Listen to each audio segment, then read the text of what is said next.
आस्था पर बुलडोजर, सबसे बड़ी कवरेज। तो लोगों का कहना है कि उनकी धार्मिक जो भावनाएं हैं, उनकी जो आस्था, उस पर चोट पहुंचाई गई है। अलवर के राजगढ़ में जहां मंदिर तोड़ा, वहां से ग्राउंड रिपोर्ट। और ये वो लोग हैं जो गुस्से का इजहार कर रहे हैं यहाँ पर। ग्राउंड जीरो से सियासत के केंद्र तक रिपोर्टर तैनात। ना कोई 5 दिन हो गए, आप कहाँ थे अब तक? कांग्रेस सरकार लगातार चोट पहुंचा रही है। 300 साल पुराना मंदिर तोड़ा, जिम्मेदार कौन?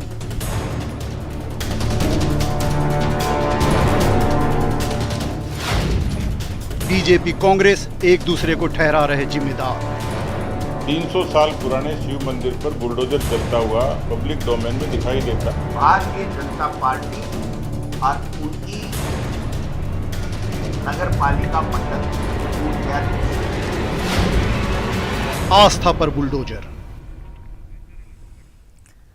नमस्कार, मारो राजस्थान देख रहे हैं आप। आपके साथ मैं हूं प्रियंका राय। बुलेटिन की शुरुआत करेंगे बड़ी खबर से। अलवर में मंदिर तोड़ने पर सियासी घमासान लगातार जारी है। आज राजगढ़ जाएगी बीजेपी की 5 सदस्यीय कमेटी। सुबह 11 बजे कमेटी राजगढ़ पहुंचेगी। सांसद सुमेधानंद, विधायक चंद्रकांता मेघवाल, राजेंद्र सिंह शेखावत, ब्रिज किशोर उपाध्याय और भवानी मीणा इस कमेटी में शामिल हैं। तो राजगढ़ के अलवर में भाजपा की जांच कमेटी आज पहुंचने वाली है और मंदिर तोड़ने के मामले पर जांच की जाएगी। प्रदेश अध्यक्ष सतीश पूनिया को रिपोर्ट सौंपी जाएगी। राजगढ़ में अतिक्रमण हटाने के दौरान कार्रवाई की गई थी। तो आपको बता दें, 3 मंदिरों को भी नुकसान पहुंचाया गया था। भाजपा कांग्रेस एक दूसरे पर दोषारोपण कर रहे हैं। तो राजगढ़ इस वक्त राजनीति का अखाड़ा बना हुआ है। ये तस्वीरें आपको दिखा रहे हैं जब मंदिर को ध्वस्त कर दिया गया। अतिक्रमण के नाम पर यहां नगर पालिका की ओर से कार्रवाई की गई और 300 साल पुराने मंदिर को जमींदोज कर दिया गया। तो फिलहाल 11 बजे आज बीजेपी की जांच टीम पहुंचने वाली है। 5 सदस्यीय जांच टीम मामले से जांच करके रिपोर्ट सौंपेगी।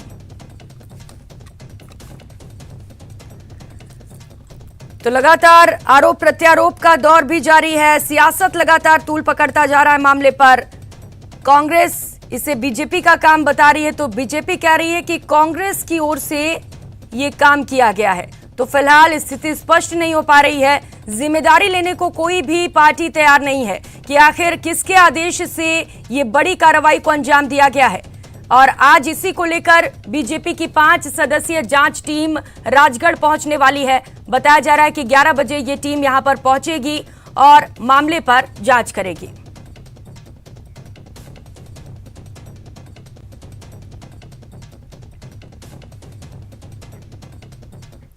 तो अलवर में मंदिर तोड़ने पर बवाल जारी है। राजगढ़ में आज मंदिर तोड़ने के विरोध में बाजार बंद किए गए हैं। व्यापार मंडल ने यह बड़ा फैसला लिया है। किरोड़ीलाल मीणा के धरने में शामिल होंगे व्यापारी। दोषियों पर कार्रवाई की मांग की जाएगी। तो लोगों में खासा आक्रोश है जिस तरीके से ताबड़तोड़ कार्रवाई की गई यहां पर नगर निगम की ओर से। और लोगों का कहना है कि वे डॉक्यूमेंट्स दिखा रहे थे, उसके बावजूद भी पालिका की ओर से यह कार्रवाई की गई। उनकी एक नहीं सुनी गई, उनके साथ मारपीट भी की गई, जिसे लेकर स्थानीय लोगों में आक्रोश है और इसी को लेकर आज बाजार बंद किए जाएंगे। राजगढ़ का बाजार आज बहुत थोड़ी कार्रवाई हुई है, इसके लिए आज बाजार को बंद करने का निर्णय लिया गया है। आज पूर्ण से पूरा बाजार बंद रहेगा। हाँ, आज पूर्ण से बाजार बंद रहेगा। धरने में शामिल होंगे सब लोग? सब लोग धरने में शामिल होंगे। सब व्यापारी वहीं जा रहे हैं धरने पर। तो लोगों में आक्रोश है और आक्रोश के चलते आज बाजार बंद का ऐलान कर दिया गया है। अलवर के राजगढ़ में आज तमाम बाजार बंद रहेंगे। लोग कार्रवाई की मांग कर रहे हैं दोषियों के खिलाफ और इसी को देखते हुए बाजार बंद किए गए हैं। और ज्यादा जानकारी के साथ अलवर से सहयोगी राजेंद्र शर्मा इस वक्त हमारे साथ जुड़ चुके हैं। राजेंद्र, लोगों में आक्रोश है, दोषियों पर कार्रवाई की मांग की जा रही है और आज बाजार भी बंद कर दिए गए हैं। क्या है फिलहाल वहां पर स्थिति? जी, अब लगातार राजगढ़ में मंदिर, दुकानें और मकानों को तोड़ने का मामले को लेकर अब सियासत के साथ साथ स्थानीय जो लोग हैं उन्होंने जो आक्रोश है, वो लोग जो राजनीतिक बंटवारे के बीच में एकजुट नहीं हो पा रहे थे, एकजुट जो विधायक के पक्ष में कांग्रेस के जो लोग थे वो उधर पक्ष में बैठे थे और भाजपा का बोर्ड होने के कारण भाजपा के लोग इस मामले से दूर हो रहे थे। लेकिन अब इस पूरे मामले पर जब राजनीतिक रंग चढ़ने लगा है तो स्थानीय लोग भी अब यहाँ पर अपनी बात रखने के लिए एकजुट होने लगे हैं और आज व्यापार संघ के द्वारा जो व्यापार मंडल राजगढ़ है वहां की एक बैठक का निर्णय लिया गया है और पूरे बाजार को बंद रखा गया है।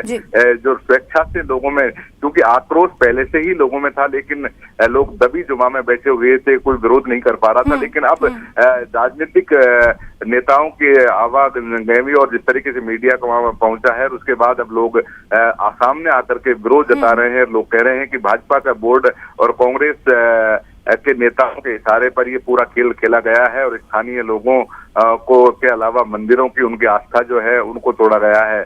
उनकी जो सबसे बड़ी जो मांग है वो ये है कि तीनों मंदिरों का जीर्णोद्धार किया जाए और जो मास्टर प्लान के नाम पर तोड़फोड़ की गई है, नगर पालिका के बोर्ड की बैठक में 60 फीट रोड चौड़ा करने का कोई जिक्र नहीं किया गया। उसमें केवल मास्टर प्लान जो अधूरा पड़ा था उसके तहत छज्जे और मकान का जो हिस्सा जो सड़क पे आ रहा था, 30 फीट सड़क का जो बोर्ड की मीटिंग के बाद पालिका की जो मीटिंग हुई थी उसमें निर्णय लिया गया था 30 फीट रोड इसको चौड़ा किया जाए। लेकिन प्रशासन के द्वारा अब प्रशासन शहरों के संग अभियान जो शुरू किया गया था, इस दौरान एक कार्य योजना बनाई और मास्टर प्लान को लागू करने के तहत ये 60 फीट रोड चौड़ा करके प्रशासन के द्वारा ये कार्रवाई की गई है। तो कहीं न कहीं कल तक ये मामला जो पूरी तरीके से भाजपा के बोर्ड होने पर वहां पर सौंपा जा रहा था, अब ये वापस प्रशासन के जो अधिकारी हैं उनकी ओर। राजेंद्र, बिल्कुल लोगों में आक्रोश तो पहले से ही था, लेकिन अब जब लोगों का सहयोग भी मिल रहा है तब कहीं ना कहीं इनका मनोबल बढ़ा है और आज आंदोलन किया जाएगा। बहुत शुक्रिया आपका राजेंद्र तमाम जानकारियों के लिए।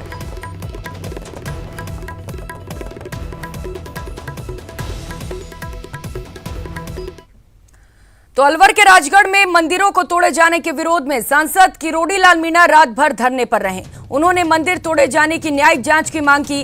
किरोड़ी लाल मीणा बावड़ी वाले मंदिर में धरने पर बैठे रहे। उन्होंने हिंदुओं की धार्मिक भावनाएं आहत करने का आरोप लगाया और दोषियों के खिलाफ कड़ी कार्रवाई की मांग की। उन्होंने इस दौरान गहलोत सरकार पर जमकर निशाना साधा। किरोड़ी ने कहा, ऐसा तो औरंगजेब ने भी नहीं किया जैसा गहलोत साहब राजगढ़ में कर रहे हैं।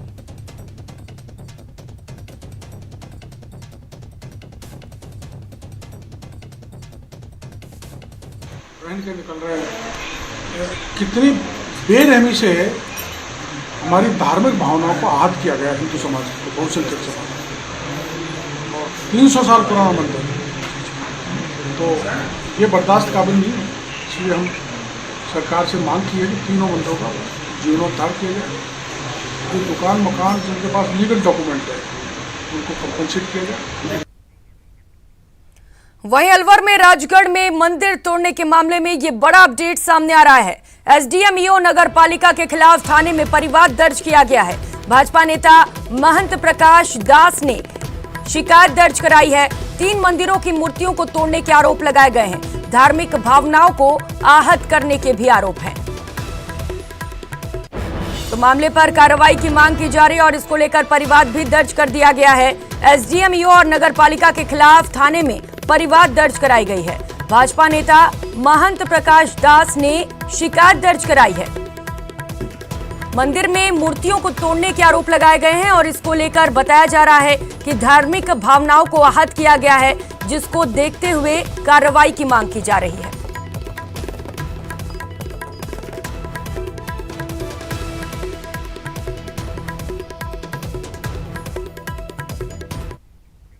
तो अलवर जिले में राजगढ़ में मंदिरों पर बुलडोजर चला है, जिसके बाद अब कठुमर में गौशाला पर बुलडोजर चलाने का मामला सामने आया है। यहां गौशाला को बुलडोजर से उजाड़ दिया गया और सैकड़ों गौवंश को बेघर कर दिया गया। इन्हें रखने के लिए प्रशासन ने कोई इंतजाम नहीं किए। ये गौशाला करीब 10 सालों से चल रही थी।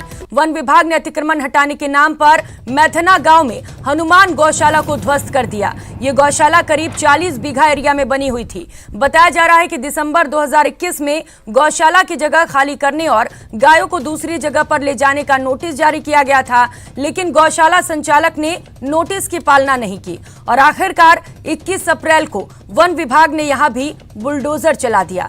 इस दौरान वन विभाग का जाप्ता, कठुमर पुलिस, राजस्व विभाग सहित बड़ी संख्या में ग्रामीण मौजूद रहे। अतिक्रमण हटाने के लिए गौशाला संचालक ने 10 दिन का और समय मांगा, लेकिन वन विभाग ने समय नहीं दिया।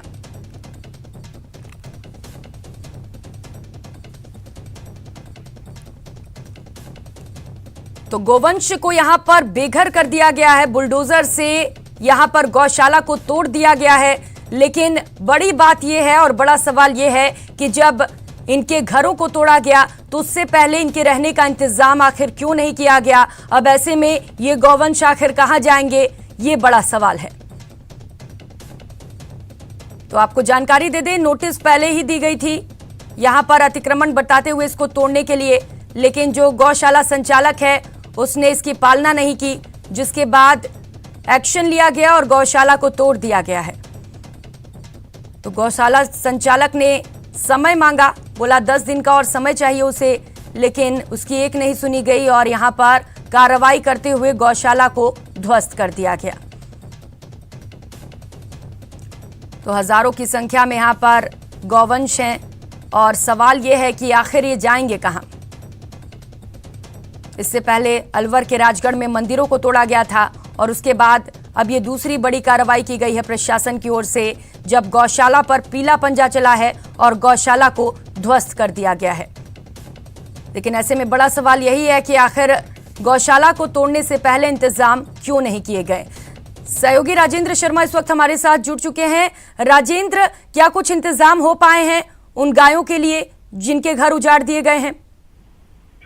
जी, प्रशासन के द्वारा किसी तरीके के कोई इंतजाम नहीं किए गए हैं और प्रशासन के अधिकारी हैं वो एक दूसरे पर अब इस पूरे मामले को थोपने की कोशिश कर रहे हैं। इस बारे में एसडीएम से मेरी जो बात हुई थी, उनका कहना है कि स्थानीय जो कैंप लगाया था, जो सरकार के द्वारा गांवों और प्रशासन के शहरों के संग जो कैंप लगे थे, इस दौरान एक शिकायत आई थी कि गौशाला वन भूमि पर एक अवैध रूप से गौशाला संचालित की जा रही है और उस पर की जांच करवा करके वन विभाग की टीम के द्वारा अतिक्रमण माना गया था। उसे को लेकर के वन विभाग की टीम के द्वारा कल अतिक्रमण जो है वो हटाया गया था और अतिक्रमण को हटाने के दौरान बुलडोजर जेसीबी चलाई गई हैं, वो वन विभाग के अधिकारी बताएंगे। आज वन विभाग के अधिकारियों से बात की गई तो उनका कहना है कि ये पूरी जो कार्रवाई है वो एसडीएम के निर्देश के बाद वन विभाग की, चूंकि जमीन है तो वन विभाग के द्वारा कार्रवाई की गई है। लेकिन पूरा माजरा ये है कि पूरी कार्रवाई के दौरान वन विभाग के अधिकारियों को भी ये पता थी कि 10 साल से अधिक समय से ये गौशाला, अगर इतनी बड़ी 40 बीघा जमीन में गौशाला बनाई गई है, पक्के 3 शेड लगाए गए हैं, तो जी राजेंद्र, लेकिन अब ऐसे में बड़ा सवाल ये है कि आखिर इतने सारे गौवंश अब कहाँ जाएंगे, कहाँ रहेंगे, कहाँ खाएंगे, ये एक अहम सवाल है। बहुत शुक्रिया आपका तमाम जानकारियों के लिए। और खबर दौसा से है। बीएसएफ के डिप्टी कमांडेंट के सुसाइड का मामला सामने आ रहा है। डिप्टी कमांडेंट LR मीना ने सुसाइड कर ली है और इस मौत मामले में त्रिपुरा में शव लाया गया है। तो दौसा बीएसएफ के डिप्टी कमांडेंट शव लेने से इनकार कर रहे हैं। परिजन शव लेने से इनकार कर रहे हैं। बीती रात करीब 10 बजे से जिला अस्पताल में शव रखा गया है। त्रिपुरा में तैनात कमांडेंट ने खुद को गोली मारकर सुसाइड की थी। परिजन हत्या की आशंका जता रहे हैं और मामले की जांच की मांग कर रहे हैं। मंत्री मुरारी लाल मीना और नांगल एसडीएम ग्रामीणों के पास पहुंचे हैं। बीएसएफ के अधिकारी सुसाइड किए जाने की जानकारी दे रहे हैं। जिला अस्पताल में पुलिस प्रशासन के अधिकारी भी मौजूद हैं। ज्यादा जानकारी के साथ आशीष हमारे साथ सहयोगी जुड़ चुके हैं। आशीष, क्या है पूरा मामला? ये डिप्टी कमांडेंट हैं जो त्रिपुरा में तैनात थे और 3 दिन पूर्व इनकी मौत हो गई और जो बीएसएफ के जो अधिकारियों का कहना है कि इन्होंने अपनी रिवॉल्वर से गोली मारी है और सुसाइड किया है। और इनका शव बीती रात दौसा जिला अस्पताल में रखवाया गया था, क्योंकि परिजन कह रहे थे कि इनकी हत्या की गई है। ऐसे में पूरे मामले की जांच की जाए। ऐसे में इस समस्या को देखते हुए जब परिजनों ने शव नहीं लिया तो इसको जिला अस्पताल की मोर्चरी में रखवाया गया है। अभी भी जिला अस्पताल की मोर्चरी में शव रखा हुआ है। इधर जो ग्रामीण है, जो नांगल राजौतान थाना क्षेत्र के अभयपुरा एक गाँव है, यहाँ का ये डिप्टी कमांडेंट रहने वाले थे। अब मंत्री मुरारीलाल मीणा और नांगल एसडीएम मौके पर मौजूद हैं, ग्रामीणों से समझाइश कर रहे हैं। वहीं बीएसएफ के आला अधिकारी भी दौसा जिला अस्पताल में मौजूद हैं। दौसा जिला अस्पताल में भी दौसा के एसडीएम और सीओ मौजूद हैं। ग्रामीणों से समझाइश की जा रही है ताकि उनको कन्वे किया जा सके। अब ग्रामीण मांग कर रहे हैं कि जो स्कूल का नाम है वह जो डिप्टी कमांडेंट है उनके नाम से किया जाए। ठीक है आशीष, आपके साथ बने रहेंगे, जानकारी लेते रहेंगे। इस बीच एक और बड़ी खबर सामने आ रही है। दौसा में शव को लेकर हंगामा हो रहा है। शव को रखकर 3 घंटे से परिजन बैठे हुए हैं। सिकंदरा थाना इलाके के पीलवा खुर्द की ये घटना बताई जा रही है। महिला की मौत के बाद शव यात्रा निकाली जा रही थी। शमशान जाने वाले रास्ते पर अतिक्रमण के चलते शव यात्रा बीच में ही रुक गई। मृतका के परिजन दबंगों पर अतिक्रमण करने का आरोप लगा रहे हैं। शमशान से करीब 300 मीटर पहले सड़क पर शव रखा गया है। पुलिस और प्रशासन के अधिकारी फिलहाल मौके पर पहुंचे हुए हैं। ये तस्वीरें भी आपको दिखा रहे हैं, जहां पर शव को रखकर 3 घंटे से प्रदर्शन किया जा रहा है।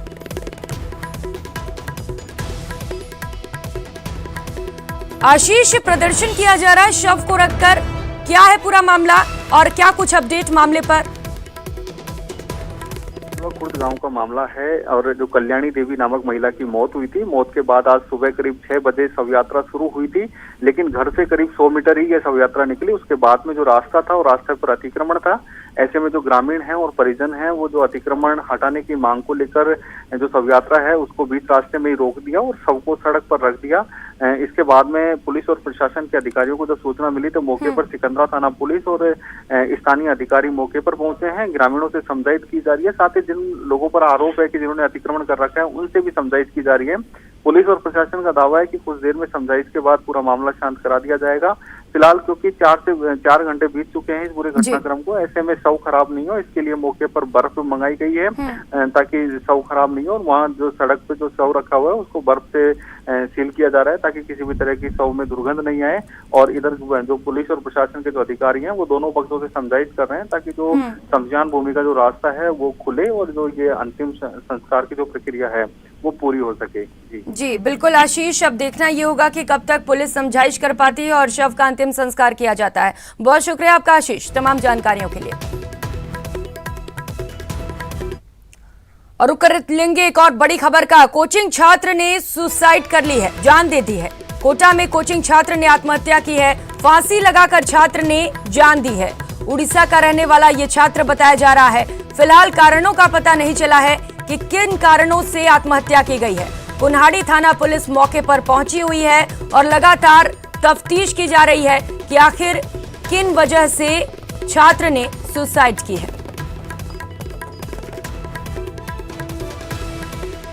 तो छात्र ओडिशा का रहने वाला बताया जा रहा है और कोचिंग में यहां पर पढ़ाई कर रहा था, जिसने फांसी लगाकर जान दे दी है।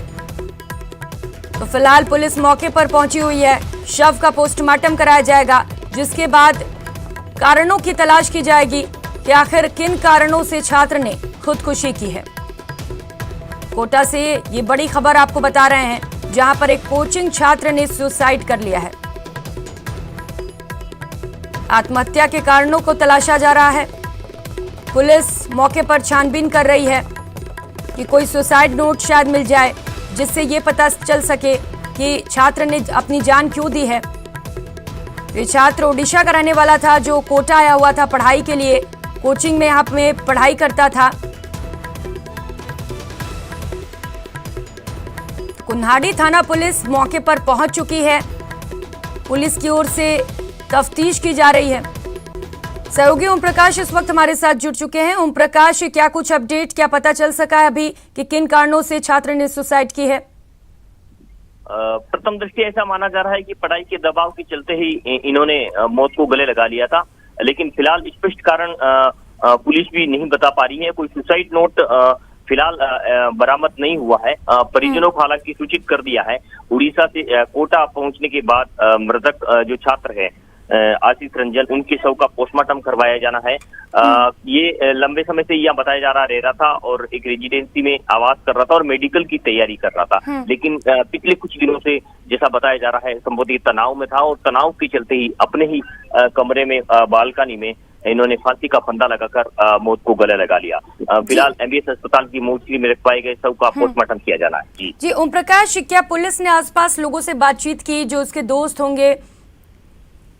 जी, पुलिस ने आसपास के जो उनके साथी स्टूडेंट हैं उनसे बातचीत की और रेजिडेंट्स जो जहां रह रहा था उसके उस मालिक से भी बातचीत की और लोगों से बातचीत करने के अलावा सीसीटीवी फुटेज भी खंगाले जा रहे हैं। वहाँ सीसीटीवी लगे हुए हैं जहां पुलिस जैसा बता रही है कि वो आते जाते उस फुटेज में नजर आ रहा है, लेकिन कारणों की स्पष्ट फिलहाल कोई जानकारी नहीं मिल पाई है। लेकिन तमाम पुलिस का मानना है। शुक्रिया आपका तमाम जानकारियों के लिए।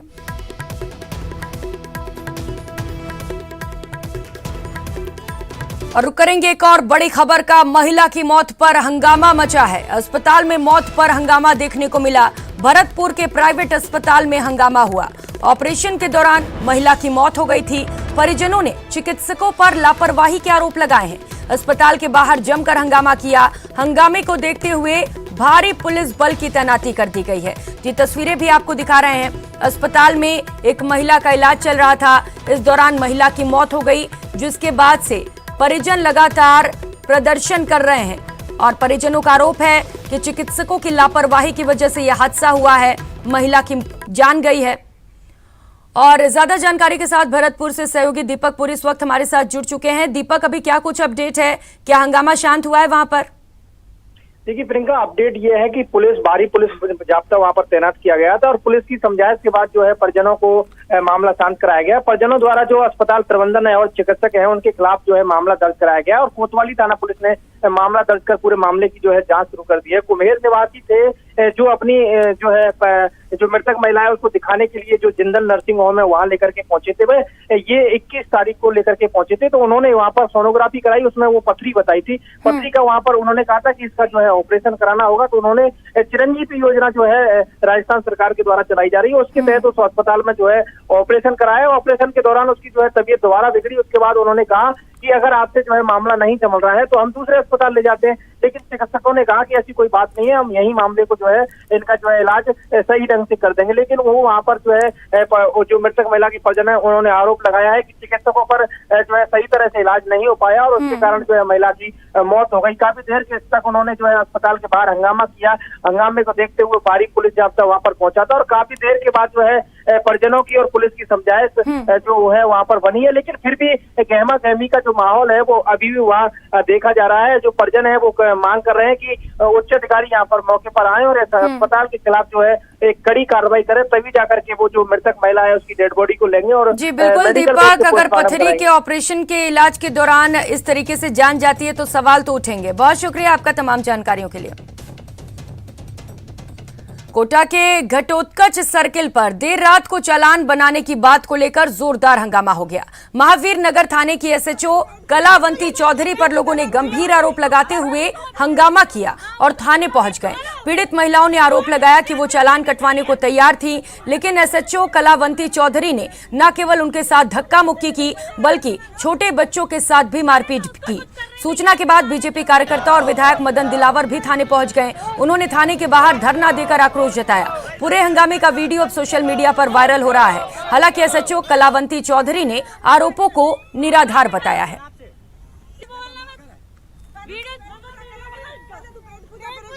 बच्ची को भूख लग रही थी, ये पीछे बढ़ रही थी पतासी के। मैं इसको पतासी खिलाने लगी तो मैम ने बोला पहले चालान कटाओ। मैंने बोला पहले बच्ची का पेट भर दो, उसके बाद मैं आपका चालान कटवा दूंगी। तो उन्होंने बोला कि नहीं, मैं कि पहले चालान कटाओ। तो वो ऐसे ही फिर बच्चे को चाटा मारने लग गए। उन्होंने मैम ने वो क्या है, हाँ CI साहब ने, कलावती चौधरी ने, उन्होंने स्कूटी स्टार्ट करके थाने में भेजने लगे तो बच्चा स्कूटी पर जाके बैठ गया। तो इसको धक्का मारा, पहले इसको कम से कम 8 से 10 चाटे मारे कंटिन्यू और इसको वहाँ से हटा के और ट्रैकर में बिठा लिया और मेरे को धक्का मारा। जो बच्ची हाथ से गिर गई वहाँ जाके गिरी और मैं खुद भी नीचे जाके गिरी। बच्ची को भी, इसको भी धक्के मुक्की करी और इसको ना ट्रैकर में बिठा के इसको भी पुलिस वो कांस्टेबल को भी बिठा लिया वहाँ पे कि अब ये यहाँ से हिलना नहीं चाहिए। मेरी हालत खराब हो रही, दवाई लेने भेजी हूँ, दवाई लेने के लिए गाड़ी पकड़ ली, बहुत जोरदार हालत खराब हो रही है मेरी। अरे तो ट्रेन में मल्ला बात टूट गई गाड़ी काय दिक्कत है आपको रात थोड़ी सी आने दो इनको। ये छोटे बच्चे पे हाथ उठा रही है यार। आपको क्यों रोका था?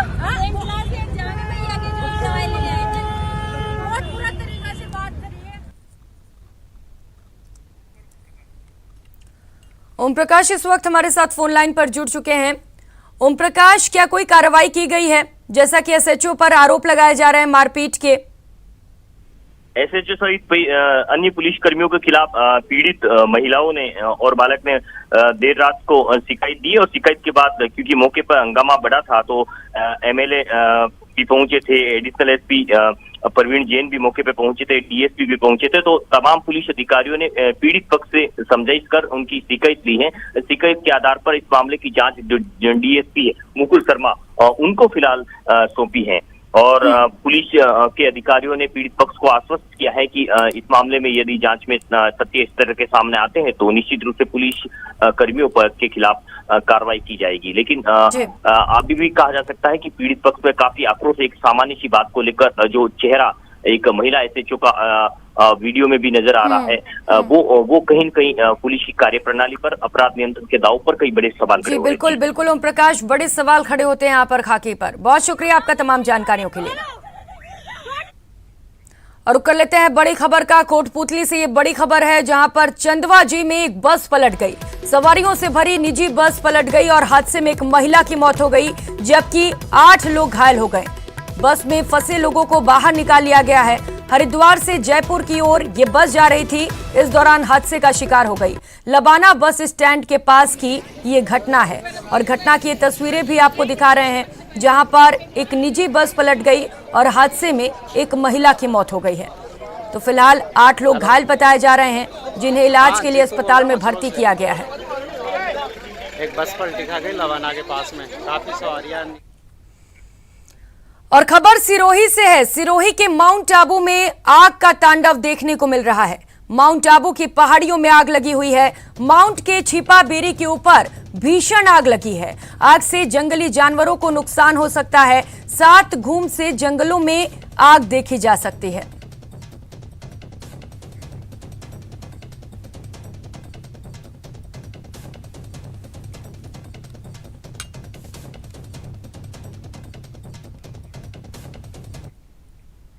और खबर जालोर से है। जालोर में भी आग का तांडव देखने को मिला। धू धू कर एक ट्रेलर जल चुका है। ग्वार गम से भरे ट्रेलर में आग लग गई। 40 किलोमीटर दूर तक आग की लपटें नजर आईं। तो हादसे में कोई जनहानि नहीं हुई है, ये राहत की खबर है। हादसे में ट्रेलर चालक सुरक्षित बताया जा रहा है। बाड़मेर से सांचौर की ओर ये ट्रेलर आ रहा था, इसी दौरान इस ट्रेलर में आग लग गई। सांचौर क्षेत्र के NH 64 पर यह हादसा हुआ है।